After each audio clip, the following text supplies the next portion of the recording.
Opponents of Chinese mega embassy in London to appeal after case rejected by High Court.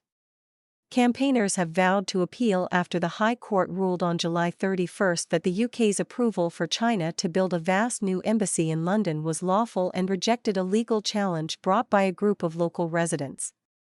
Beijing's plan to build an expanded embassy on the site of the historic Royal Mint Court in the city's financial district was approved in January amid multiple objections from the local authority and from lawmakers across the political spectrum.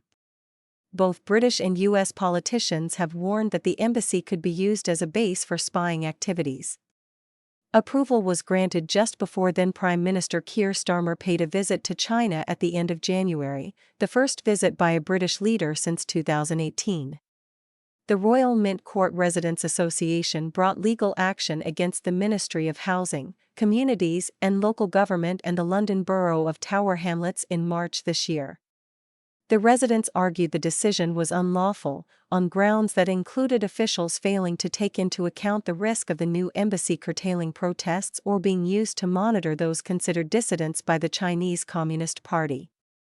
They also argued that the embassy placed them at risk because it could potentially lead to terrorist attacks. Spying risks mitigated. Residents expressed further concerns about the Chinese regime creating a fire risk by ignoring safety obligations, which it said would not be enforceable because of diplomatic immunity.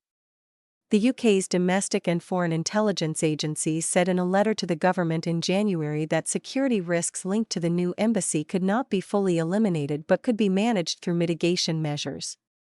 In the court's ruling, 2 judges said the Residents' Association had failed to produce reasonable and convincing evidence of the likelihood that a violation of human rights affecting them personally would occur. The RMCRA's grounds relating to the enforcement of planning conditions and an alleged failure to disclose relevant documents during an earlier inquiry into the plans were also dismissed. Plans rejected by local authority. The Chinese regime purchased the Royal Mint Court site, close to the Tower of London and Tower Bridge, in 2018, and plans to convert it into a much larger embassy than its existing building in Portland Place in the borough of Westminster. Tower Hamlets Council rejected China's initial planning application in December 2022, citing concerns about security, scale, and local impact. A revised application was submitted in July 2024, shortly after Labour came to power. The revised application was again rejected by Tower Hamlets in December 2024, but the decision was called in by then Secretary of State for Housing and Local Government Angela Rayner, who has recently returned to the role. The Secretary of State can take over planning applications where they consider that local decisions may involve issues of national significance. The site for the proposed embassy lies close to major data cables and financial infrastructure that underpin the UK's banking and communications systems, a factor that featured heavily in parliamentary objections. Luke de Pulford, director of the Inter-Parliamentary Alliance on China, said outside the court on Friday afternoon that solicitors acting for the claimants will seek permission to appeal. The fight continues, de Pulford said, noting that through the crowd-funded legal campaign, we have together already prevented the Chinese Communist Party from breaking ground at Royal Mint Court for more than 7 months. David versus 2 Goliaths. Mark Nygate, representing the residents, said the legal battle went far beyond the local community. Nygate said he believed the residents' arguments would stand a greater chance of success at appeal, or if the case goes as far as the Supreme Court, vowing they would go all the way, if necessary. This is a huge case with consequences that go far beyond planning law, far beyond the residents, far beyond the local community, he said. It's about our country. It isn't just a David and Goliath battle. It's David versus 2 Goliaths. It's the residents versus the Chinese and UK governments.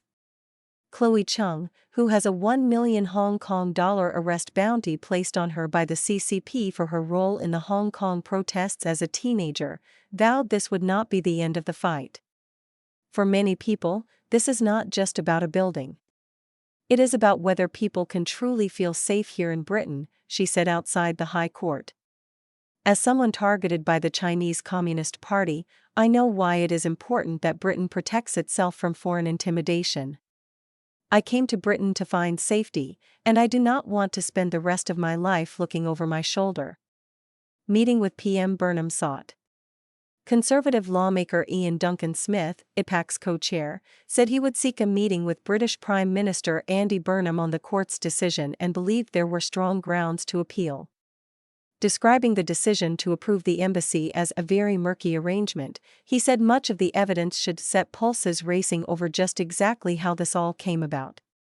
He said the CCP has trashed the Sino-British agreement on the handover of Hong Kong to China and accused it of carrying out a genocide of the Uyghur minority in Xinjiang, as well as threatening neighbors including the Philippines, Vietnam, and Taiwan, with its claims over the South China Sea. Duncan Smith, a prominent former minister, accused CCP leader Xi Jinping of refusing to negotiate properly with the UK unless the embassy was agreed to, adding, "I think it's important for Britain to recognize that actually doing business with China is very difficult, very dangerous, and comes with all sorts of problems, as you've seen from many of the transnational repression that goes down on individuals." He said he intended to speak to Burnham whenever he could on China policy, adding, "I've known him for a long, long time, and I do believe he's a fair individual. So I will be speaking to him and this newly reshuffled cabinet, in the hope that they will understand that the price we pay when we kowtow to China is in human lives. Millions are dying, and the transnational oppression today in Britain will only increase if this embassy is agreed to.